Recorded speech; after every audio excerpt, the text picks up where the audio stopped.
Bingo. Bingo, bango, bungo. Yeah. Woo. Ooh.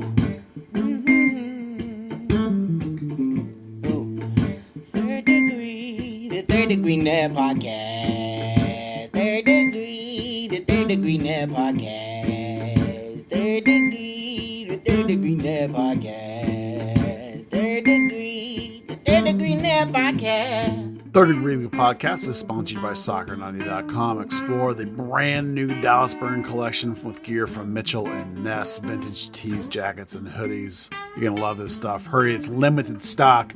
Don't forget the code Third Degree works both online and in store. 20% off code Third Degree at Soccer90.com. Some exclusions apply.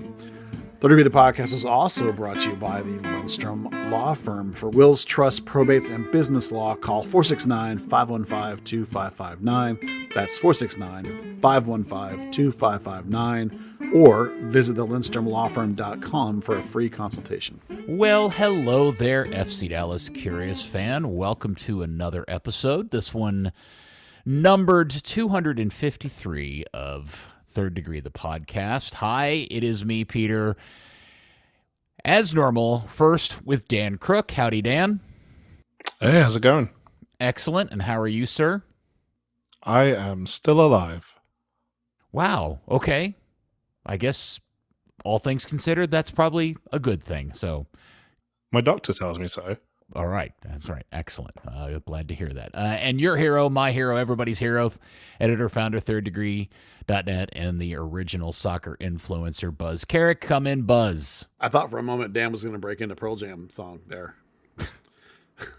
That he's still alive. I'm sitting here trying to figure out if I believe that Dan Crooke is a Pearl Jam fan. I'm going to say no. He is not a fan of Pearl Jam. I'm not, but they did a really cool collaboration with Oasis. I can't remember which Beatles song it was. It might have been Hey Jude, actually. Okay. Oh, no, it's Come Together. I guess that, so does that mean you're only a fan of them if they're working in collaboration with the brothers? I appreciate them. I just, it's not on any of my playlists. Okay. What is on a Dan Crooke playlist? Now I'm dying to know this answer. There are various ones, depending on mood. A lot of UK rap lately. Now I'm trying to find Spotify. I don't think I knew that UK rap was a genre. I didn't either. This is new to us, Yeah. us Americans. What is the most famous UK rapper? Well, the one you'd most likely know would be Stormzy because he's a Man United fan. I do not know who Stormzy is. Sorry. You suck. Dave did the Thiago Silva song. He works in a lot of footballers' stuff into his songs. Interesting. No, never mind. You learn something new every day. What's on a Buzz Carrick playlist, Buzz? Well, I would say first off that I am of what I would call the Pearl Jam generation. Like I listened to Mother Love Bone before Pearl Jam even existed, and things like Green River, and had a special order Temple of the Dog when I was in college before Pearl Jam even came out with an album. These days, I'm mostly into what I would call singer-songwriter type people, like Ryan Adams, who I know you like, Damian Rice, people like that. Okay, that cool. genre. But I'm all over the map. Learn a little bit something about your Dallas soccer pundits.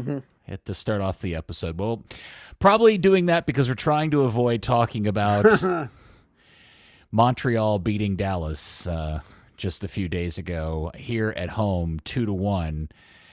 And look, there was a lot of things to be excited about this game. Mostly as the fact that they were debuting Petar Musa, the Moose. And we got to see the return of some players. But I think if we're all being honest and fair, the reality of this game is that this is a reflection of a lot of the things that have concerned us on this podcast, not just for a short period of time, but for a while now, really coming to light. And it's probably not unfair to say, although this is how these things work, Dallas is literally 2 or 3 Martin Paz saves and a Dante Sealy goal away from being 0-2 at home this season. Yeah. Well, when you lose at home for the first time since like July of last year, and you give up 2 goals at home since the first time since like September of last year, you know things are not going well. And on a macro level, obviously this is not very good performance by the team. There's lots of caveats that we can talk about. You know, the growing pains of a new formation, the growing pains of new players in new formations, the growing pains of the fact that you have to develop guys for new positions rather than just going out and buying 6 people for that position, you know, like you might in some of the leagues. You know, so there's caveats to all of it. But the bottom line is that this at home, this is not good enough. This kind of showing.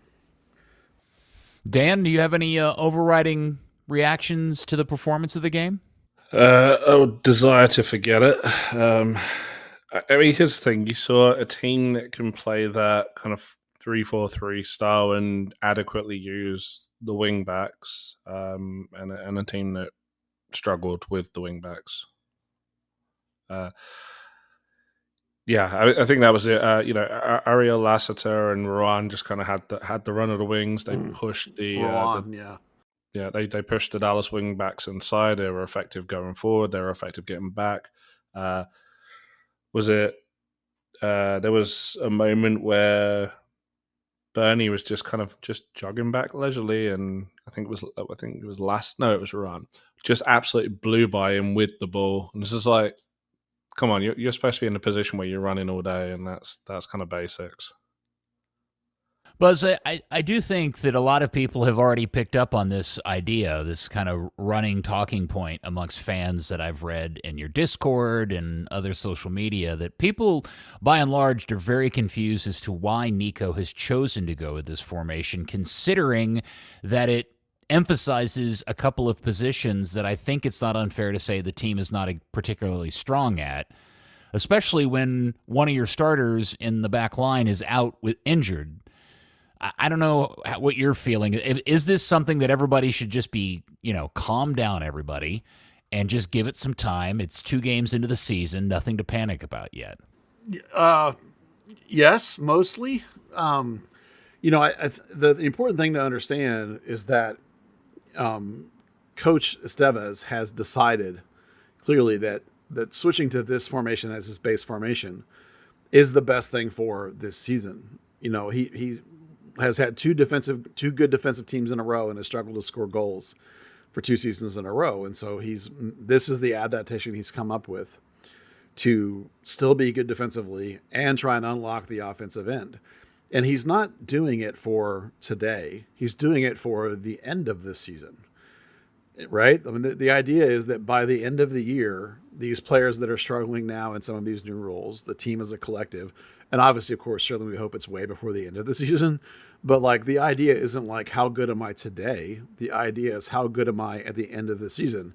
Do I have enough that I'll get into the playoffs, and will I peak in the second half of the season with this new system and have scored enough goals to give myself enough position that makes him in the playoffs? And that's what he's doing. You can disagree with him. Anyone can, in terms of that being the right choice, but that's clearly what the choice has been. Mm-hmm. And in a way, he's gambling his job on that. I don't know that if he were to miss the playoffs, but he would get fired. But man, he probably would at least be up for it, because that's what they've stated is the minimum goal. And if he goes backwards for 2 straight seasons, which is what missing the playoffs would be, he's not likely to keep his job. So he's betting everything that this formation is going to work. Now, is there a point later in the season where he might give up? Absolutely. And there'll be games where he won't use it, because like you remember last year, and like every year the 2 years he's been here, he does change formations from time to time. But right now it's still in the working out the kinks phase, and it's going to be for a while, I would imagine. All right, so I'm sure we'll dig more into what is problematic and the holes and the stuff that's pretty obvious for most of us. But let's talk about what's good so far. Right off the bat, there is certainly a quality to Petar Musa that is different from anything else we've seen so far. He scored on his debut, and I think thankfully we're all delighted that he scored and it wasn't a worldie on his debut, because we know what that happens when a new Dallas player scores a worldie in their first games. And so I think we're thankful for that. But Buzz, he does look like he's got a little bit something to his game to look forward to. Yeah, this is the caliber of striker we've only seen a couple of times. Graziani in his early days here, the longest run of his career, in fact. Probably the first season of Blas Perez is probably close, probably similar. Not the same, but we hope it's not exactly the same, but it's at least in the ballpark. Maybe Fish when he was really on, Cooper's first year. This is a quality, and this guy should be ahead of all that, right? This is a guy who I think any player, any fan, of whatever level you're watching the game, I think you can see the difference between this guy, Musa at striker, and what you've seen here before. Jesus was a good striker, a good 9, but he's a very, very different stylistically 9. Hopefully everyone can see that difference. And even in one game, it's quite clear that Musa will be a handful for center backs. And that's part of what will make this system work a bit better is his occupying of the attention of the center backs should create some opportunities for the two players underneath, and vice versa, but this is a guy who, even just in a couple of trainings in the one game, to me, I would say what I see is worth the price they paid. Now, he has to produce, of course, but he shows like he's got all the ability to produce, and I expect him to produce. Dan, is there anybody else from the loss on Saturday that caught your eye, at least in a positive way? Have we lost Dan? No, I'm trying just to think. His brain. That's a difficult one. Not particularly. I think it was a pretty dead game. Okay. I guess you could probably say, considering we obviously haven't seen anything of him. I mean, he did play the DC United game, but I was obviously out of the country for that. Patrickson Delgado looks like an MLS player. That's a positive. Yeah, I was a little bit surprised by his performance. I liked his size and his ranginess and his willingness to battle a little bit. I was pleased by what I saw there. Yeah, he was a little out of sorts in terms of positioning, but he also jumped several passes and cut him off and took him forward, which is nice. For a kid that's like 20, I think he is. I mean, it was a really nice first debut. I mean, it has carried over to training, by the way. There are moments where it's like, oh, you're in the wrong place, but then there are other moments you're like, oh, we can't wait for this guy to get dialed in. Hey, just for everybody, people that maybe not have been paying attention or don't know, what is his story? What's his background? Where is he from? How did he get here? Et cetera, please.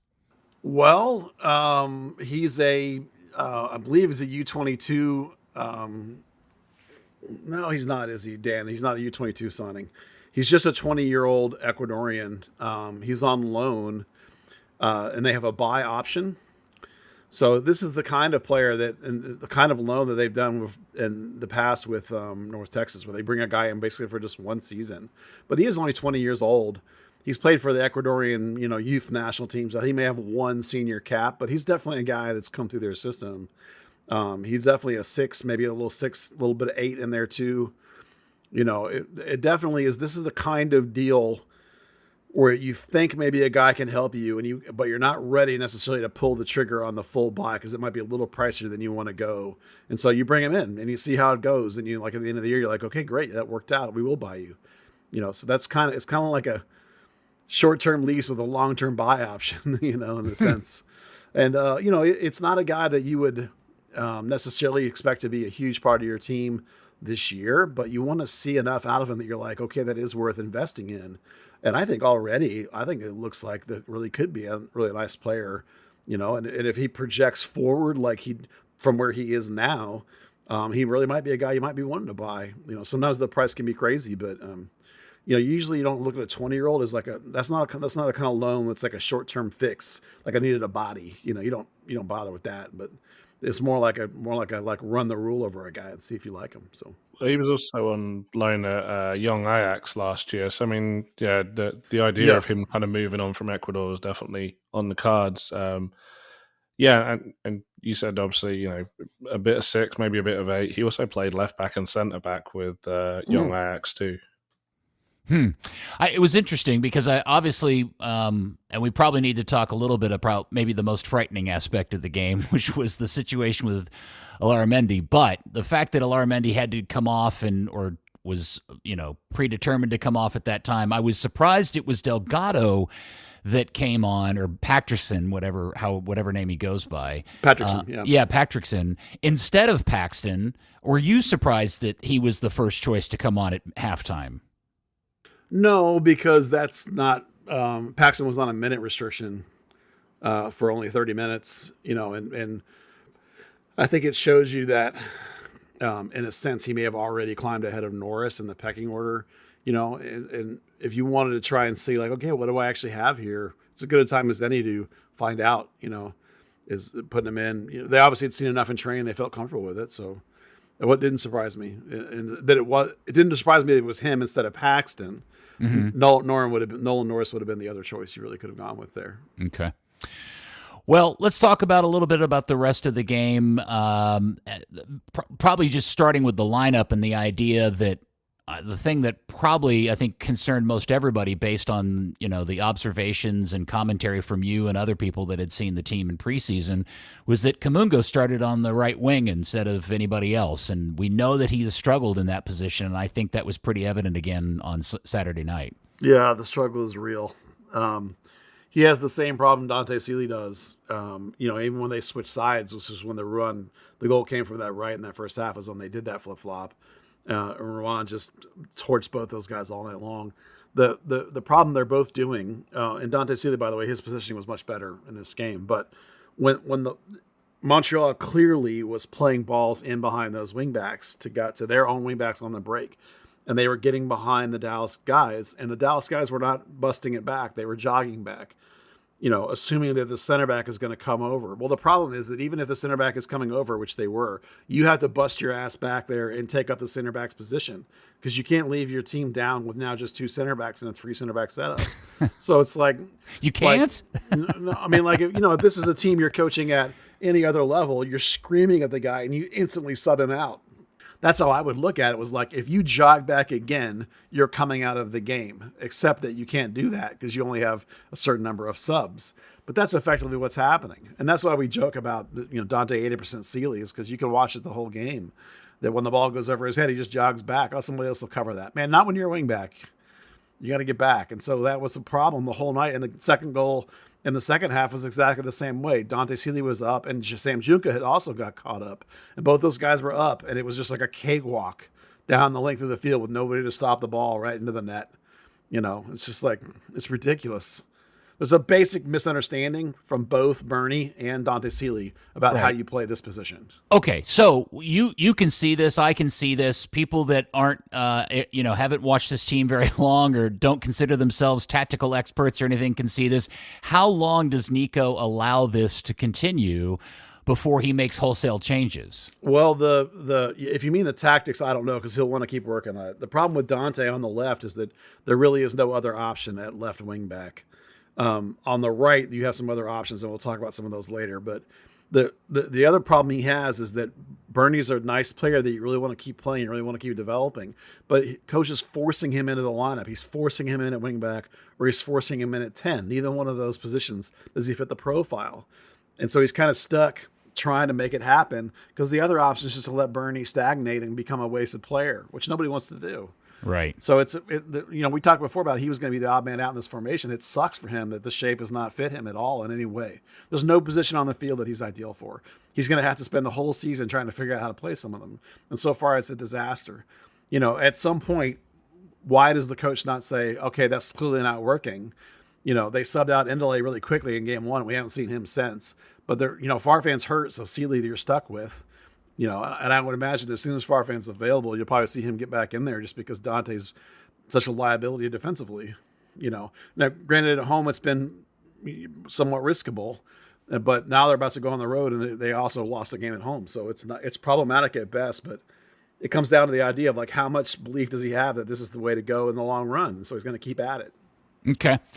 Then obviously the other point of concern all offseason has been the center back situation. And here we go. We talked about what happens when one of these guys go down, and Ibiaga already has got an injury and he can't go. So we get the debut of Omar, who, man, just looks really slow. And on that goal, I think his lack of pace was a critical component to that goal happening. Yeah, I mean, listen, there were other mistakes that led to that goal, but he definitely didn't have the wheels to keep up with the, Martinez in that situation.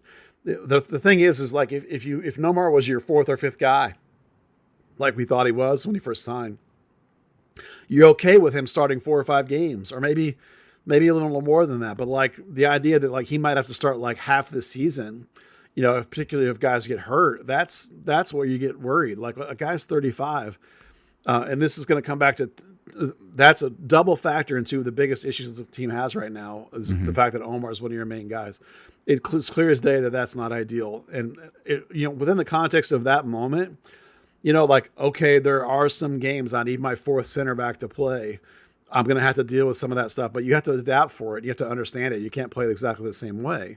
And they clearly did not adapt well enough for it. And it became a problem, and the fact that it's this early in the season and we're already having to rely on Omar Gonzalez. I mean, again, imagine if Nkosi would come get hurt, but right. I want to talk later about how we got here. And I think it's important to cover and why there's a problem at center back, and why, and what the problem is going to be going forward continually.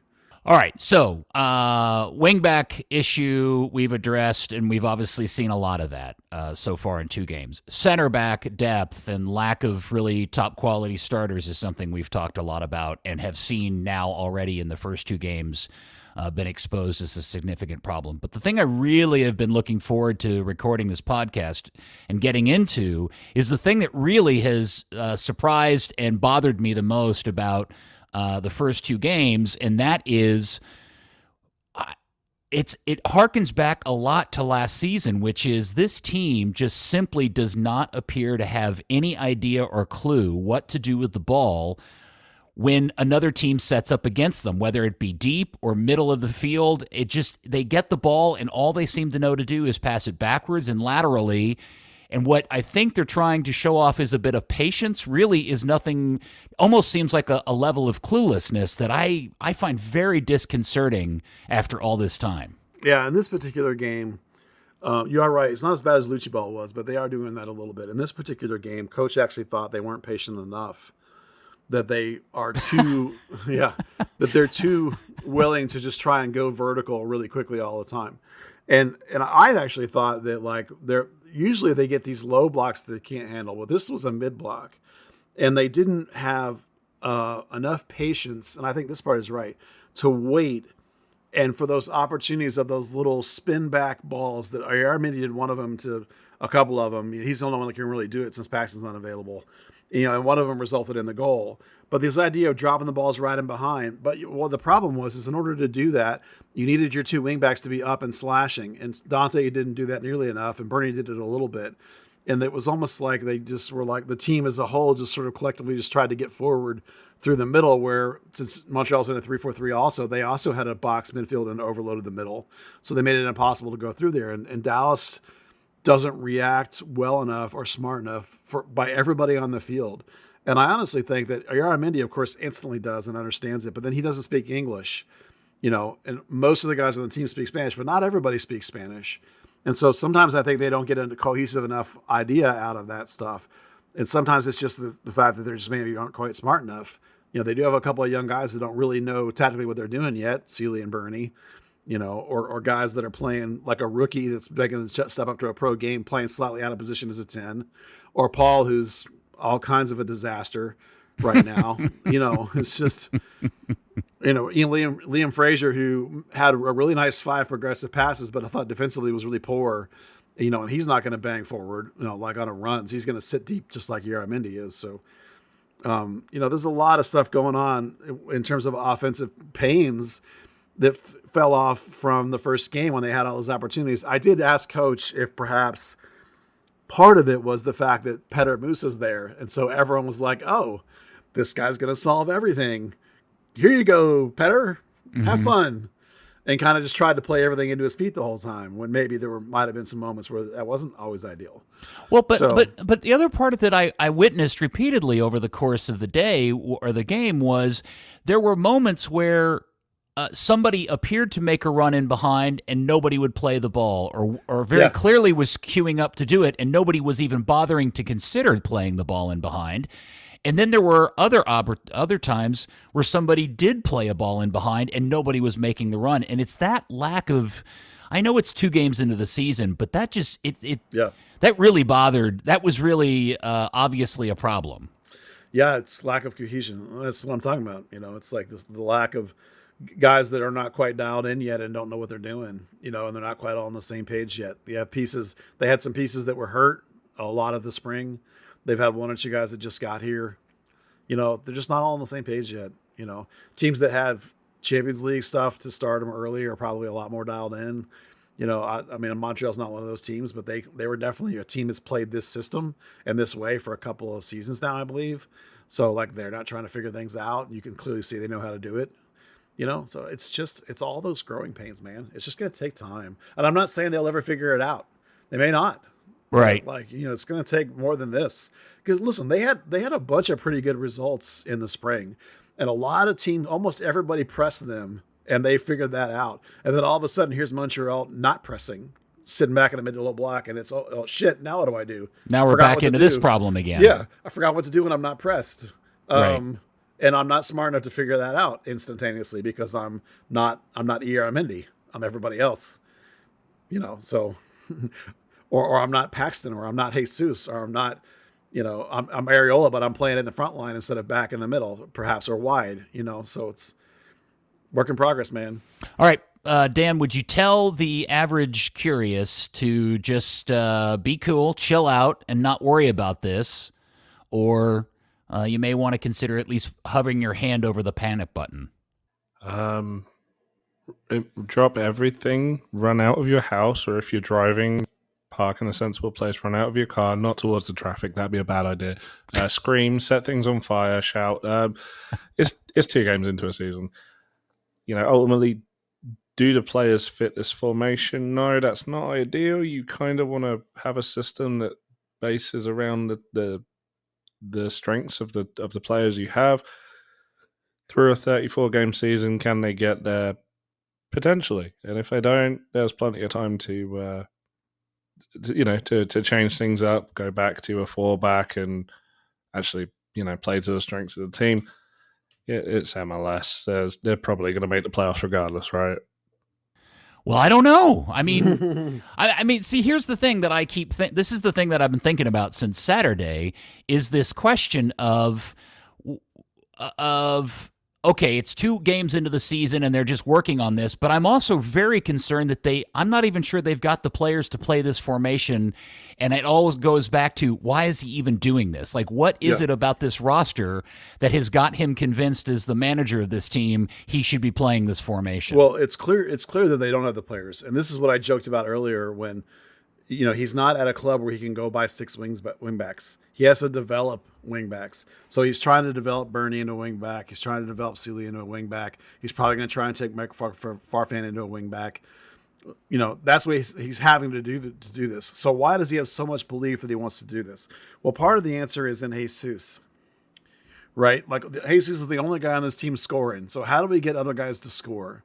Maybe by bringing them perhaps inside and underneath, maybe closer to the goal, maybe we can get some of them to score. Maybe it's by rapid overloads on the outside. We can get guys more free and they can slash in and maybe they can score. Or maybe it's by moving Jesus to a slightly different position and bringing in, spending $10 million on a 9. Okay. If I'm going to do that, then how do I make sure Jesus is still close enough goal that Jesus is going to still score? If I play 4-3-3, then I'm putting Jesus at right wing. And he's way over there on the outside, and maybe Jesus only gets 5 goals. What if I play a 4-4-2? Well, maybe, but do I really? Then I'm having my wide mids sit on top of my outside backs, and all of a sudden I'm into a cross-heavy game. That doesn't play for Jesus either. So, you have 2 players on this team now that are worth a lot of money and get paid a lot of money, and that are clearly at a more elite level. It's Musa and Jesus. How do I make those 2 guys optimized? And it's either a 2-striker system, like a 3-5-2 or a 4-4-2, or it's like something like this, where Jesus can slash underneath, and maybe when we see like a real 10-y kind of guy like an Alan Velasco, maybe it is more of a 3-5-2. But he's betting a lot of money, in a sense, his house money, on the fact that this is going to work with Musa and Jesus. That's it. Yeah, it feels like a roster made for a 4-2-2 or a 4-1-1 or something like that. As I sit here and watch it and think about the players, but again, I always go back to Nico's the one with all the coaching badges. He's the one that, in experience, he has to know what he's doing here. And somehow this is going to come out of its very ugly cocoon into a beautiful flying thing. And never forget that this really is his first head job of any substantial time. And he's infatuated with the high-level thinking of the elite coaches in Europe. He's trying to replicate and emulate these guys at the very highest levels of the game, the things that Man City and Liverpool and Arsenal and Madrid's and Barcelona's are trying to do, Bayern Munich's. He's trying to play those same styles and tactics. And there is a serious question to ask of, like, this ain't that league. These aren't those players. We've talked about that before here many times. It's like, you're not in Europe. You don't have the same caliber of player. You cannot expect them mentally. And I think Ieramendi underlines this. You see how good he is with his mind in terms of the game. He's on another level. And the rest of the players on this team are not at that level. And so that doesn't work. It's like Greg Berhalter has this problem where he tries to make a hybrid right back holding mid. The only guy he ever found that could do it was Tyler Adams. Mm-hmm. Like, he can't get anybody else that can do it because the Americans just aren't good enough at that level. So it's the same, you could think that that's a massive problem. Johnny Cardoso, brother. Yeah. Right. He's trying to, Cardoso now, he hasn't been doing that before this now. Right. Recently. But that's the thing. It's like, whenever I talk to him about, like, hey, why are you doing this? Why are you doing that? He'll be like, oh, I was watching Liverpool and they did this and that. I was watching Arsenal. I was watching Man City. And I was talking to Pep about this. I'm like, bro, this ain't fucking Man City. Sorry. You know what I'm saying? So yeah. Well, it is interesting, and I think the other thing to discuss, it goes back to the question about Ieramendi and the fact that he did come off at 45 minutes, and some people reported that he looked like he was nursing an injury of some sort. I'm looking for I'm sure you're going to give us an injury update here in a little bit, but did he come off because he was injured, or did he come off because they had decided early they were going to take him off at halftime? Well, I think Dan is a little more on that. I wanted to say about him, though, is that last week we were talking about he ran that 8 kilometers, and I thought that was actually low, even though it was actually 8 miles, so which is 12 kilometers, which is the number you would expect. I still hate it that your 34-year-old guy ran the most on the team, and here he is the next week, unable to play, so maybe I knew what I was talking about. But I do want to give him credit that he wasn't lower than I was expecting. I misunderstood the stat. So, Dan, I think you maybe knew more about what the deal was with him coming off at half.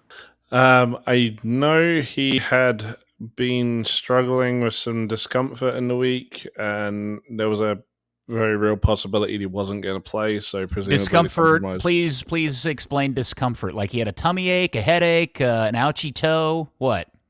That's Nico's exact phrasing was discomfort. Oh, okay. We don't know what it means. Okay. Yeah, no idea. That's really it. So, I mean, whether it was a compromise of he plays 45 minutes and Delgado goes, or, through the half, it deteriorated again and he felt uncomfortable. I don't know. So are we just going to take the positive mindset and say it was planned all along and he's perfectly fine? What is positivity? He's not perfectly fine. Yeah, I think that was pretty clear. Yeah. You want to do that now, or do you want to go? Sure, yeah. No, I think this is big stuff, so why don't we go there? Okay. So here's the injury update. You want the whole thing or just Ieramendi? Well, let's start with that. All right, Ieramendi. And see if we want to drink afterwards. Yeah, he has an abductor problem. Oh, boy. No. So he's out this week. We'll see how long it is. But it sounded like he's definitely out. He was not at training today and not taking part. So that's not good. You want the rest? Between him and Jesus, there's no good, healthy adductor in the team. No, Jesus is fine. He came through the game. He's fine. I actually would expect Jesus to start this week. Okay. So I think he looks good. Farfan and Korcha are still out, at least till next week. Ibiaga did some hard work on the side today, and if he comes through and the later day inspection and is okay Thursday when people want to listen to this podcast, he will be available if he comes through. So let's call him questionable, that he might be back. So 50-50 chance on him, probably, basically. Maybe a little more optimistically than that. Let's see what else. Oh, right. Paxton's out. What do you mean? He re-aggravated something in his knee, has some problem in his knee. He's going to go see a doctor this week. He's out. Mm. So you're going to miss Aramendi and Paxton both in that double pivot this weekend. Super fun.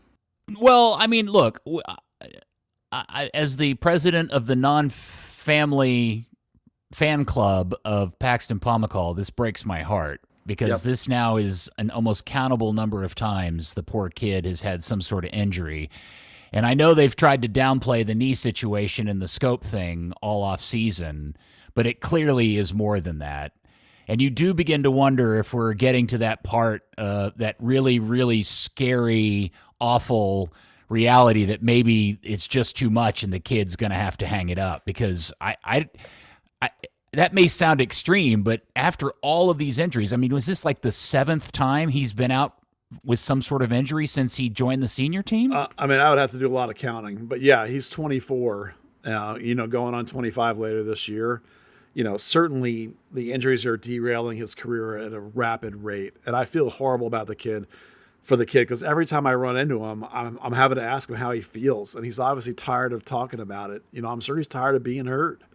Hopefully the answer is, oh, it's just no big deal. There's a tiny little piece of scar tissue. You're going to be fine. Just play through it. I mean, hopefully that's what the answer is. But they're trying to get him something set up, this week, and then he's not going to be available this week. Hopefully we'll see. Well, I think that's the part. If they're sending him to a doctor to be looked at again, then that's different than, oh, it's kind of sore and we just need to give it a rest. Well, I think they're so paranoid, and Paxton's probably so paranoid that when they say quote unquote discomfort, I'm sure whatever it is, it's enough that he's like, I need to go see, because they did clear him to play, and he did play, and I thought he looked pretty good. But then he came out of it with like, shit, I better go see somebody. This is not right. So, maybe he didn't react well. Maybe like the day after they didn't get into the details with me, so maybe there was some swelling on, Sunday, Monday, and now it's like, uh-oh, something's not going right. Let's go get this thing checked. Again, with him, you have to be super careful at this point.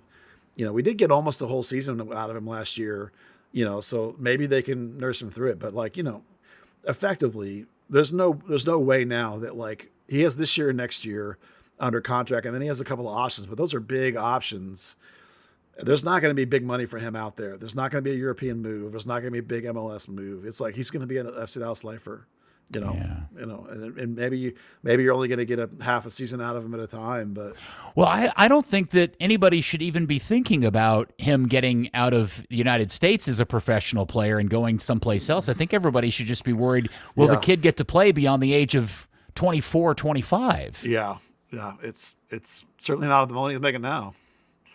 Well, it's just it's unfortunate. I wasn't prepared for that one, Buzz. I was prepared for the Alarimendi and some of the other stuff. I was not prepared for you to break my Paxton Pomykal love and heart. I know, me too, man. I was not, when I was out there today watching and he wasn't there. It bummed me out, because I knew something was going to be up, and then when Coach told me, I was like, Yeah. I mean, look, you and I have both known him since he was 14, 15 years old. We only want the best for the kid, it's just.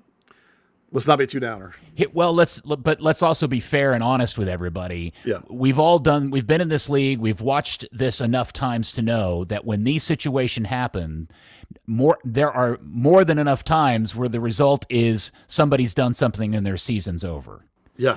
And in Paxton's case, my season or half my season's over is a bigger problem than just my half season or season's over. Well, the silver lining I can try and take away is that it's a different thing.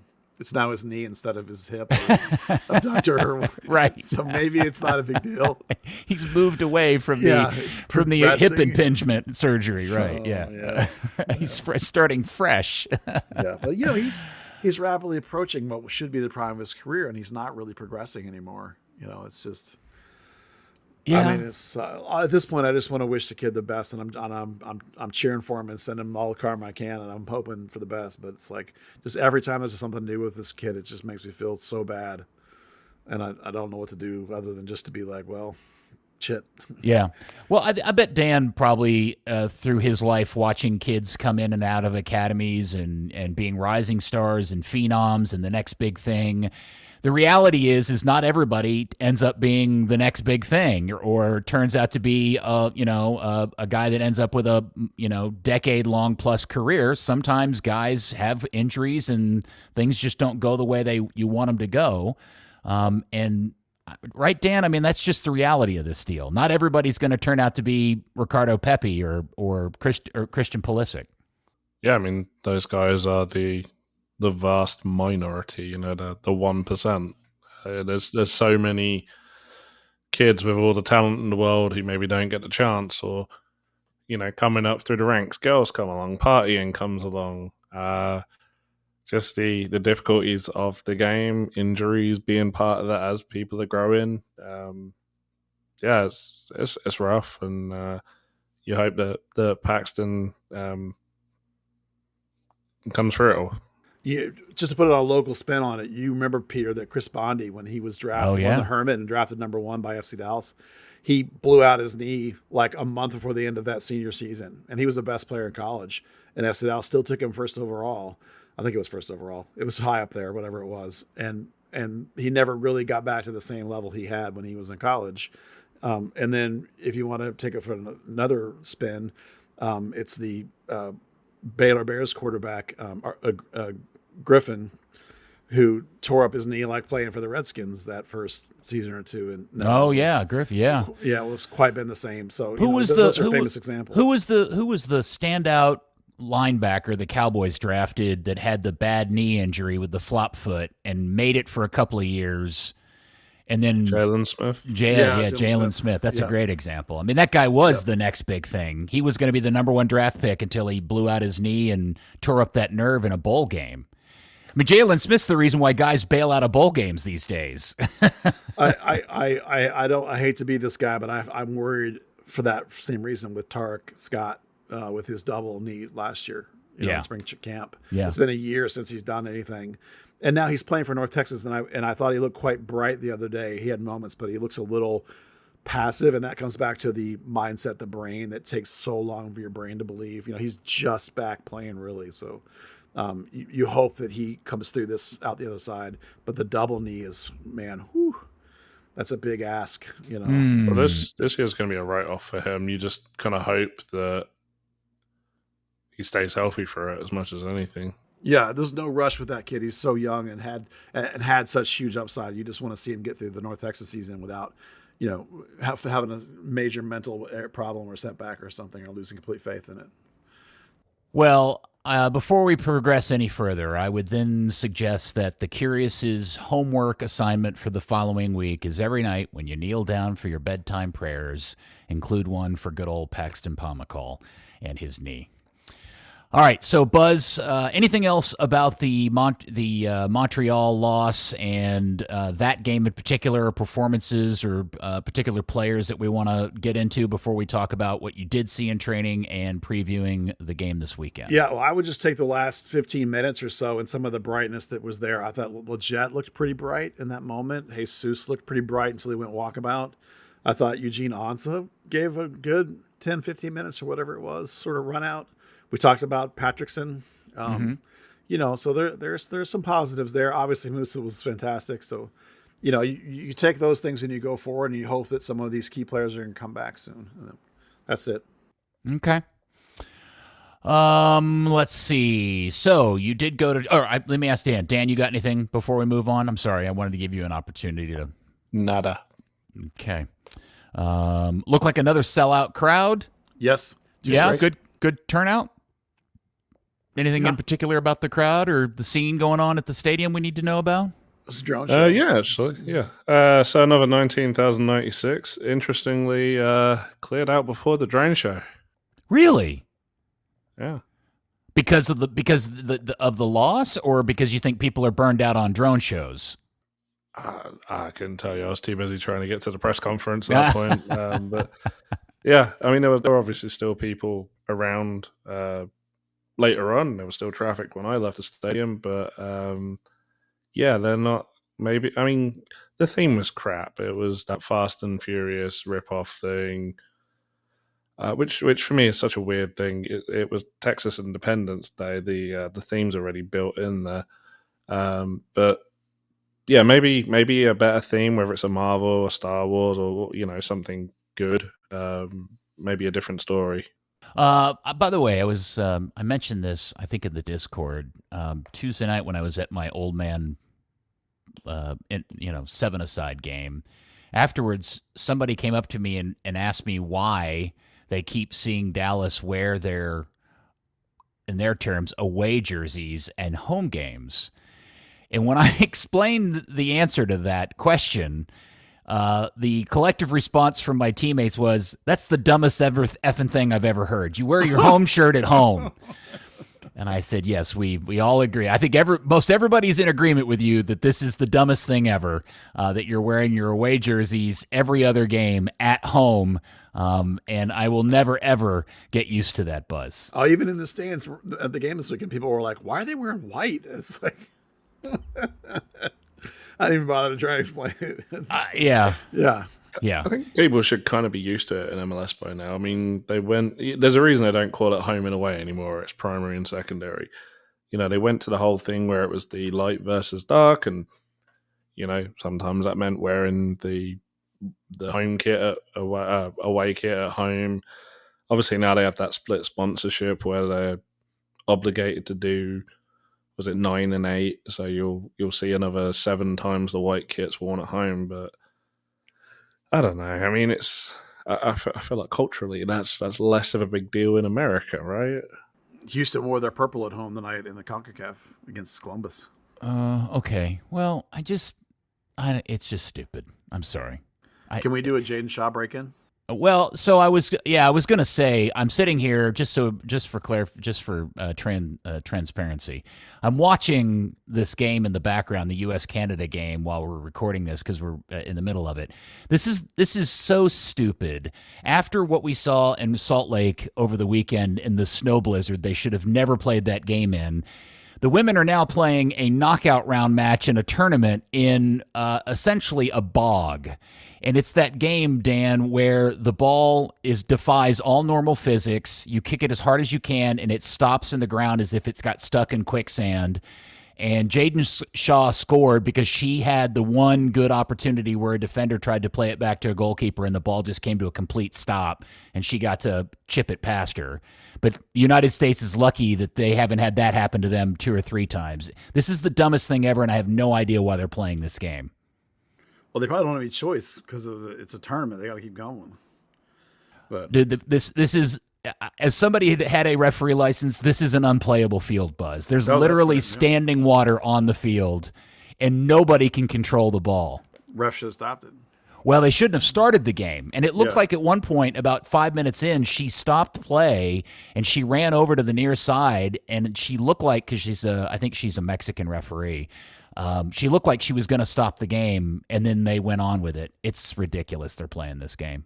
Well, mad love to Jaden. She's the first U.S. women's national team player to score multiple knockout games since Christine Lilly. Those are the only 2 players to ever do it as teenagers. Wow. Which is super cool. It's a very, very short list. And Jaden Shaw is now the first women's national team player to score in her first 4 starts ever. Yeah, it was a good finish.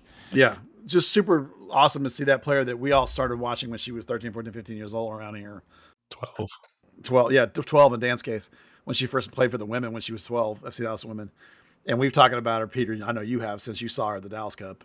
Just an amazing player, and it's so exciting. Yeah, it's and it's cool to know that she's from the area, right? Like that's really great that she's a North Texas player. Yeah, she played for FC Dallas and Solar both, so lots of local love there. Okay. Well, anyway, so U.S. by the way, it's almost halftime, and they're winning 1-0, and it's a terrible game of soccer. Yep. All right. So, Buzz, anything in training that you want to talk about? Yeah, some fascinating stuff. Coach, I think, clearly has no idea what he's going to do this weekend with the lineup.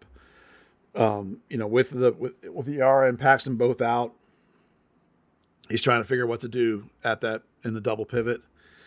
With Ibiaga still questionable, he's still trying different options in the back, knowing that New York's got some really quick strikers.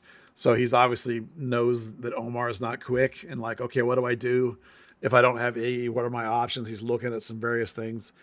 In terms of just watching guys train, Patrickson is fascinating in the sense that like he has these really great moments, but then other times guys are yelling because he's in the wrong spot.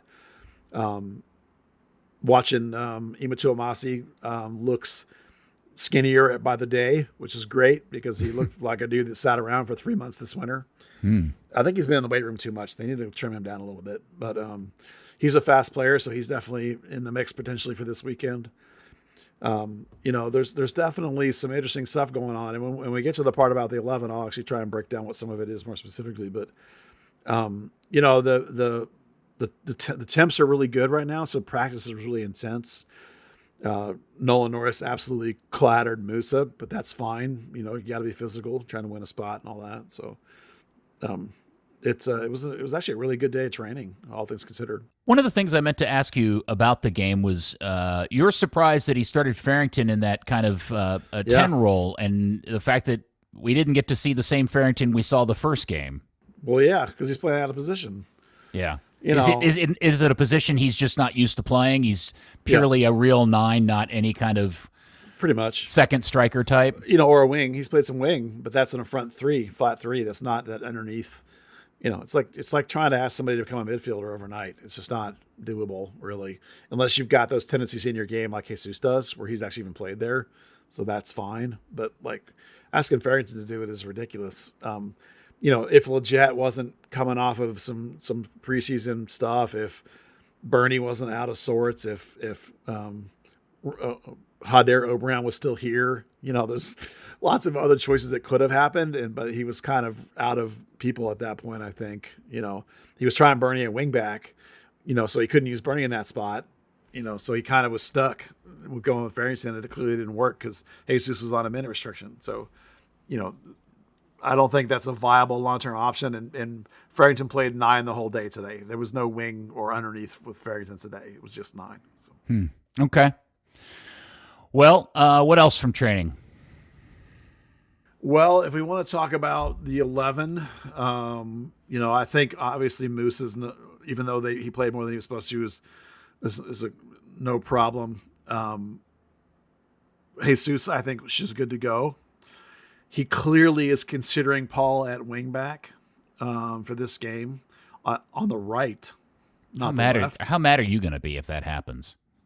I'm not going to be mad. I'm concerned with the long-term longevity of Paul as a wingback. Paul has played wingback. He played it at Cholos. He's smart enough to do it. He understands the position.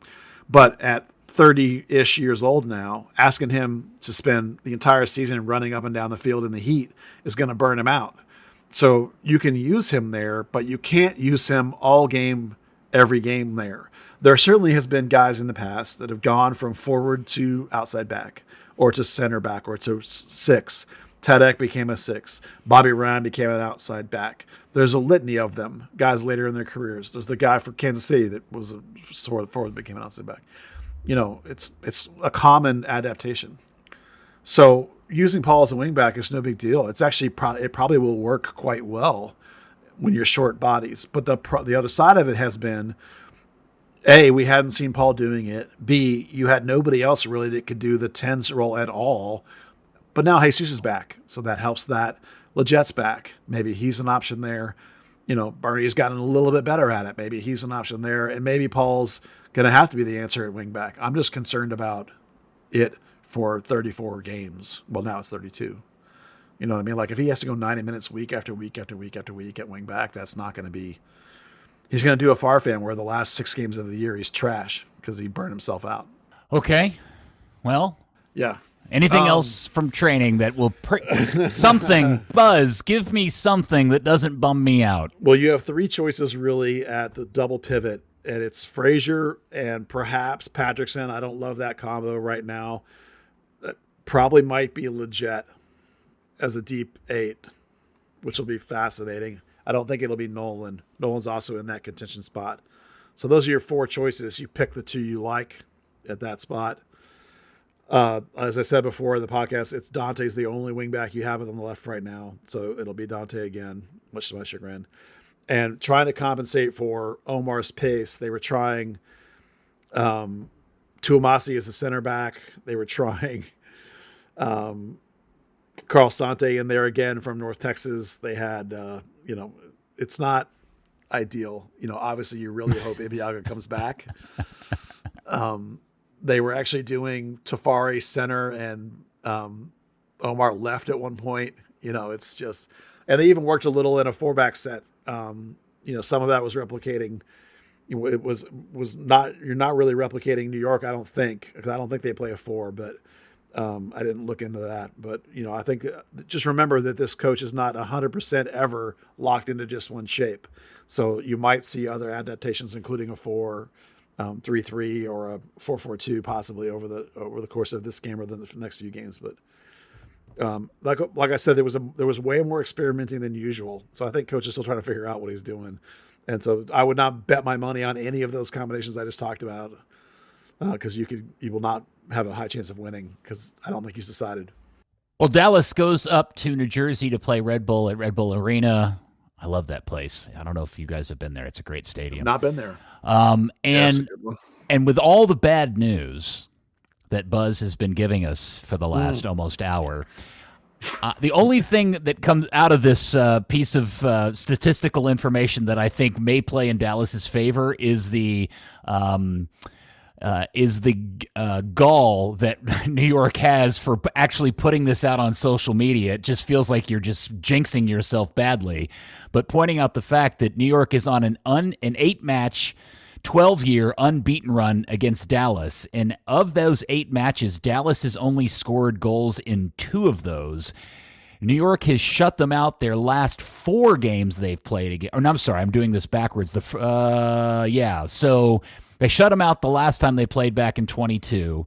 And of 6 of the games, they've shut them out. So, Buzz, Dan, did New York make a mistake in putting this out on social media, or are they just pointing out the obvious that they've actually got they may be Dallas's Eastern Conference bogey team? Did the Red Bulls put it out, or is that the picture that Mark Fishkin put out? Oh, I don't know who put. You know what? That's a really good point. I thought it was New York Red Bulls. Maybe it was somebody else. Could have been Fiskin.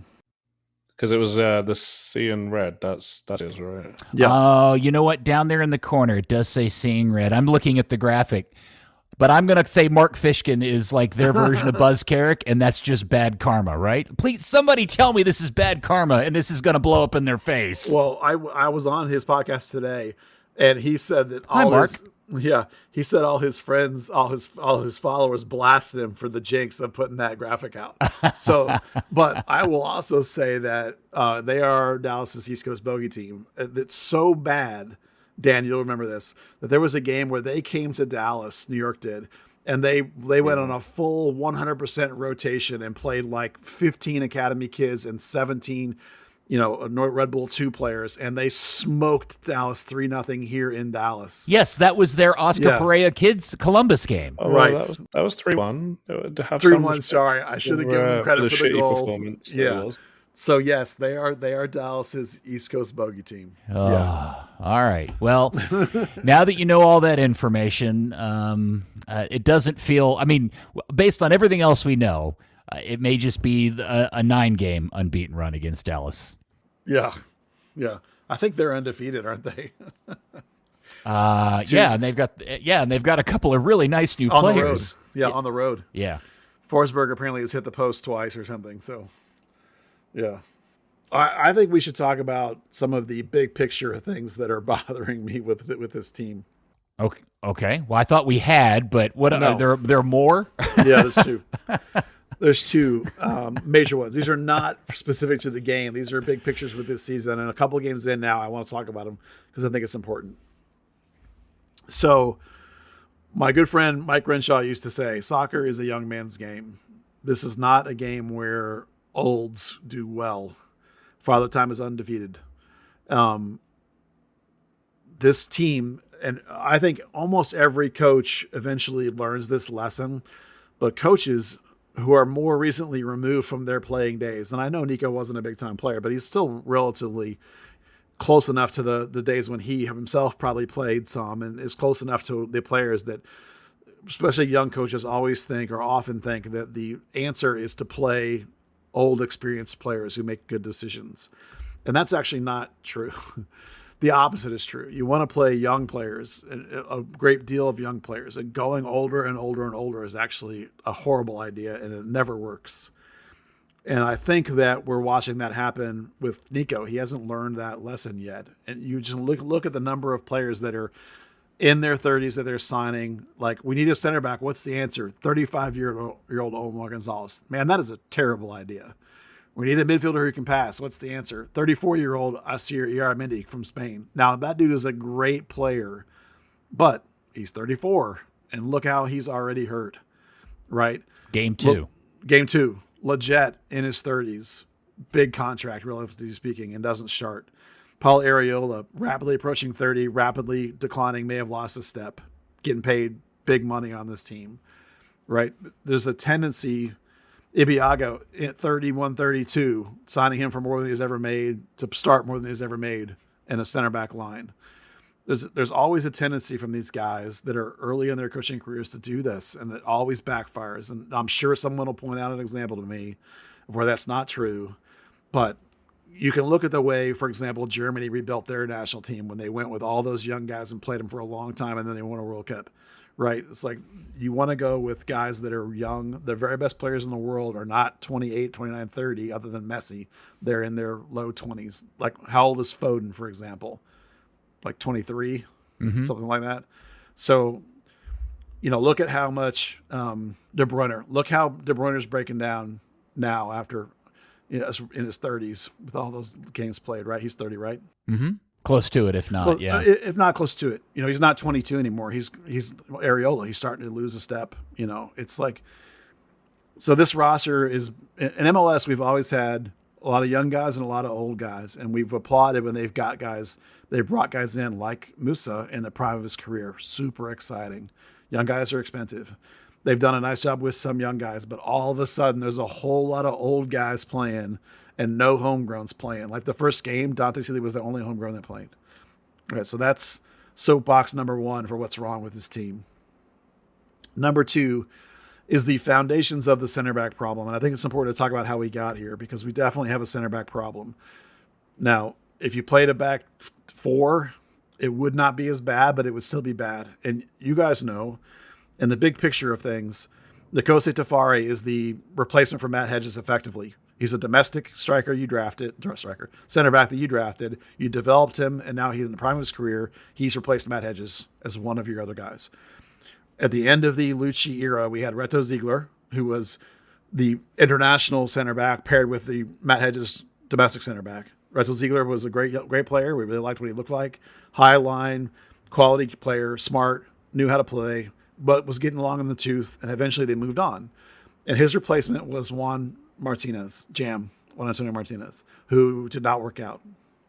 He didn't become a frontline guy. He was hurt all the time. And they had to, over time, try and fill that gap with other guys and try and make do and duct tape the whole thing together. This winter he left, and they did not replace him. So you have not replaced your equivalent to Nkosi Tafari level player. You need two center backs of that caliber if you're going to compete at the top level of this league. And to claim that Sebastian Ibiaga was it is ridiculous. You don't know. I think if you claim that, you don't know anything about this league. You don't know what it takes to compete in this league. That's a ridiculous statement to say that guy's as good as Reto Ziegler was. Mm-hmm. Reto Ziegler was here. That's just ridiculous. If Ibiaga's your third guy, I'm excited. So they clearly left a gigantic, massive hole. And we've been talking about it since Ziegler left. We've been talking about it.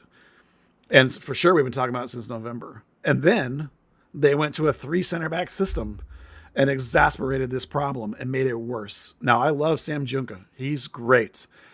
He's willing to play anywhere on your roster. He's a wonderful piece, but he is not a equivalent to Nkosi Tafari level center back. If you're going to play a back 3, you need 3 guys that can move, cover big distances, have size, range, and can pass and dribble.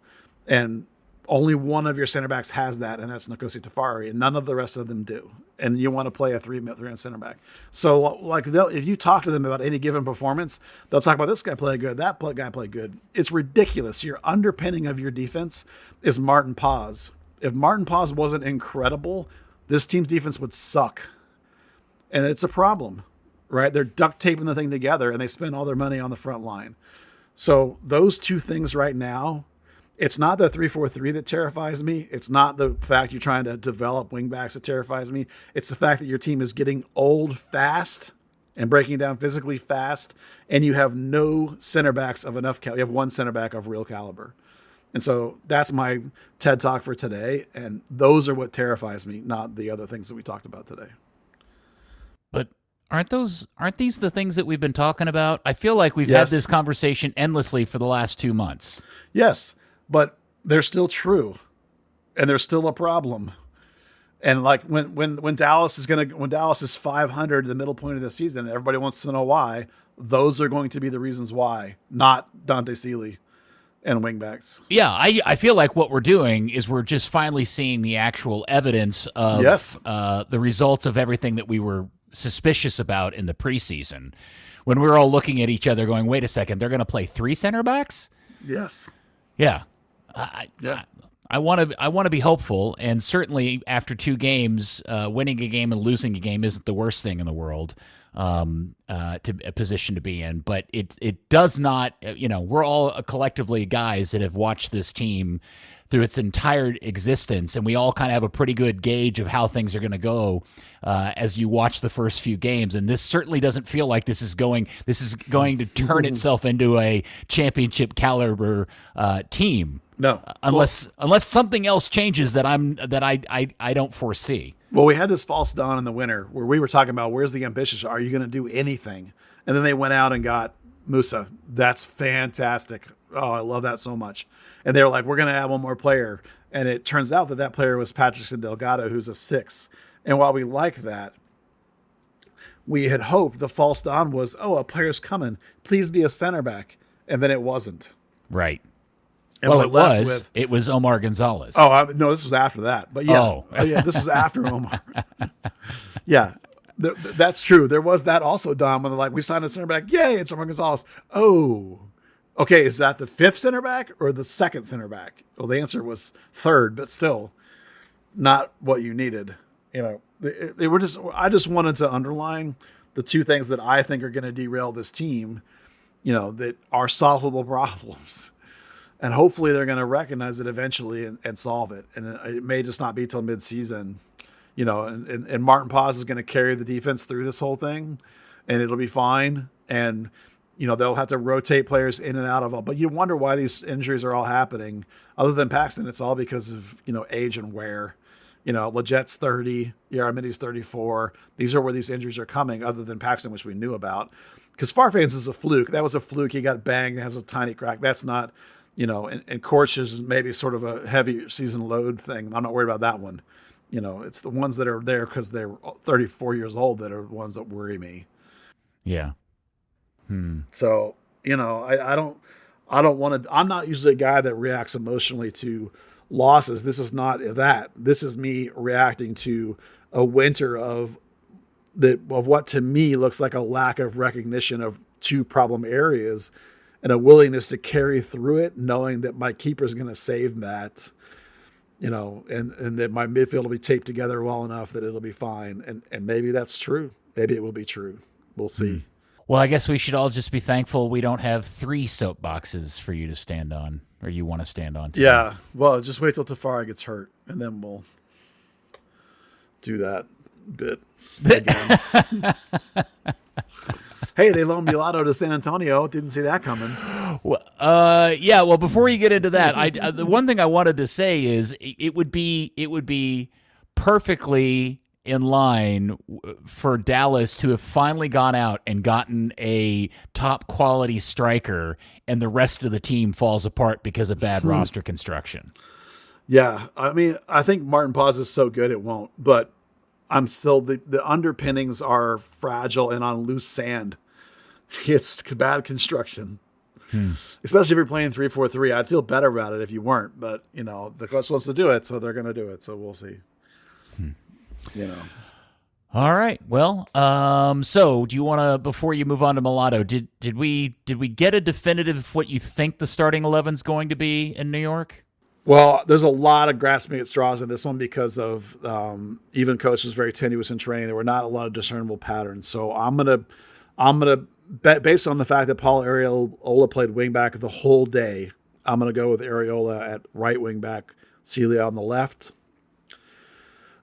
I'm going to bet on Ibiaga being cleared, and you'll see Junka, Tafare, Ibiaga. I'm crossing my fingers on that. If Ibiaga's not cleared, it'll be Ima Tuamasi. And then I'm going to go Frazier Leggett because Frazier Nolan Norris or Frazier Delgado makes me really nervous on the road. I'll go with Leggett there. Again, the old guy coach thing.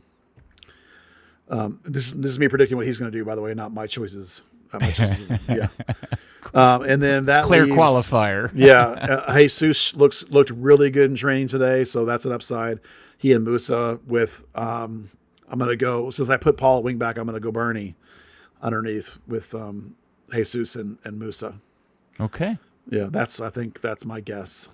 We'll see how I might have half that wrong because coach clearly had no clue what he wanted to do. Still trying to figure it out. All right, and then they solved your Mulatto problem today, Buzz. Yeah, I didn't expect San Antonio. Thank you, Marco Ferruzzi. I thought for sure that they were going to, sell him to some mid-tier European team or like a somebody in Ecuador or Colombia or something, or loan that way. I wasn't expecting USL Championship. I think that's his level actually, USL Championship, and whatever that would compare to the other leagues. I think he'll probably be great for San Antonio. Or not, or he'll suck even more, and then we'll know for sure that he was not any good. But they posted the stats that he scored like in every other game he played for North Texas. He really was very good there, but it just wasn't translating to MLS for sure. All right. Before we go, I wanted to ask you guys your opinion about something that caught my eye in this game because Petar Musa, when I was just checking him out in his away shirt that he was wearing at home, I noticed something on the shirt, and I didn't know what it was, and I did a quick search, and lo and behold, I learned that MLS has decided to scarlet letter players who are playing their first seasons in MLS, whether they're actual veterans or rookies or whatever, with a special badge that says debut on it. It's first game. Is it only for their very first game? Only for their first game. Yep. Okay, so, Dan, do you like the debut badge? Yes or no? No, it's just purely for a relic piece for trading cards. It's dumb. Oh, is that what it's for, you think? Well, I mean, that's what the news release says. Like they glue it on the shirt, they take it off immediately after, they mail it to Tops. It goes on a trading card. Oh, okay. I didn't see that part. Okay. So, Buzz, did you like it? Or is No, it it's dumb? Yeah, it's dumb. It's a bit. It is kind of dumb. Yeah. Okay. I got one more thing for you. Okay. This morning, North Texas Soccer Club played Foro SC, which is the local UPSL team that coached by Michelle that has done really well. They're in the Open Cup. They've drawn Austin FC 2 in the Open Cup, so that'll be fun. It's down at Austin. But they played North Texas this morning. Guess who played goalie for Foro today? Guess who played goalie for Foro SC? Jesse Gonzalez. I was just about to throw that name out there. Yeah. Really? Seriously? Yeah. Seriously. Yeah. It hardly looks like him. He doesn't look like himself at all, but it's him. Yeah, apparently. Why? Does he put on a bunch of weight? Well, yeah, he's not a professional athlete anymore. Right. He hasn't played in years. So he's more like Fessy Gonzalez. Well, he's not fat, but he's not a professional athlete. Okay. He used to be a 6'4" beam pole. Now he looks like a person. Now he looks like a normal person. He's still 6'4". Yeah. But he's probably a better goalkeeper than just about anybody else in town. But he's not up to the professional standard anymore. He's lost a step in terms of quickness and all that kind of stuff. It's just. That is weird. We don't need to get into that story again, but it's like what wasted life of professional life only for, I don't know, nothing about his real life that has come about with that guy. He's basically he nuked his own career. Yeah. For, and deservedly nuked it for all we understand, but still it's just like, what a path that the guy's walked. You never can walk a mile in somebody else's shoes, and a lot of it is his own making, but when you keep running into that guy various places trying to get on here and catch on there, and it's just what a missed moment. I mean, he would still be starting for now. He's only like 26 now or something, 27. This is ridiculous. Oh, well, that was a surprise. When you said guess who, I thought is it Jesse possibly, but I didn't even know if Jesse was here in town. So well, apparently he's 28. Didn't he go play over wasn't he playing like in Czechoslovakia or something, or he was in Eastern Europe El somewhere? Salvador. He got released from. He played that friendly against FC Dallas for New Mexico. Okay. And he was kicking around in Greece or something like that recently before that. There you go. All right. Well, just to update, and because this may be interesting audio after the fact. So it's 1-0 U.S. Canada. And there's amazing footage. The referee actually it appears the referee tried to stop the game about 15 minutes in and ran over, and the match commissioner appeared to tell them, no, you're playing this game. And they're still debating it as they get ready to kick off the second half. And she's been rolling the ball around, and it's not going very far. This is going to be one of those games that gets talked about for a very long time, no matter how it ends up, guys. And I'm really worried somebody's going to get badly injured because the girls are fighting hard. They're tackling hard. People are sliding and getting stuck in the ground. This is such a recipe for disaster, and I can't believe CONCACAF is making them play this game. It's terrible. I always had fun playing in those games. It made my slow ass look a lot better. Buzz, this isn't. Can you see the video? No, I'm not watching it, but I know what you mean. Yeah. No, this isn't a fun rain game. This is like literally you can't. The ball doesn't want to do anything it should under normal physical situation. It's the frustrating kind of rain game. Yeah. I'm with you. It sounds awful. They should have called it. Yeah, they should have. All right. Well, just along with bedtime prayers, hope nobody gets hurt on either team. Because it's an unfortunate that U.S. Canada are playing a knockout game like this, and it's in these conditions. So, all right. Well, anything else before we go, lads? No. Going once. Going twice. Third Degree the podcast has been brought to you by Soccer90.com. Make sure and explore the brand new Dallas Burn collection from Mitchell and Ness. The stuff is fantastic. Vintage jackets, tees. Hurries, that stuff's limited stock, so it could run out. And remember, as a Third Degree listener, you get 20% off with the code Third Degree in store and online. Soccer90.com. Code Third Degree, 20% off. Some exclusions may apply. This podcast was also brought to you by the Lindstrom Law Firm. For wills, trust, probate, and business law, call 469-515-2559. That's 469-515-2559, or visit thelindstromlawfirm.com for a free consultation. It's all right, Dan, thank you so much. It's great to hear from you. Talk to you again. Thank you for the marathon presenting that you did tonight. Was it a marathon tonight? It's been a sizable one. Oh, okay. Nah. And Buzz, thank you, sir. Oh, you're welcome. Sorry for the rant. I just felt like I needed to do it. We appreciate and understand all the ranting. If there's ever a time to rant, you might as well get it going early in the season, right? Yeah. Get it out of the way. And thank you, FC Dallas Curious fans. We will speak to you next week, rain or shine, on another episode of Third Degree the Podcast. Wanted. Capable wingbacks. Pay negotiable. Third Degree, the Third Degree Net Podcast. Third Degree, the Third Degree Net Podcast. Third Degree, the Third Degree Net Podcast. Third Degree, the Third Degree Net Podcast.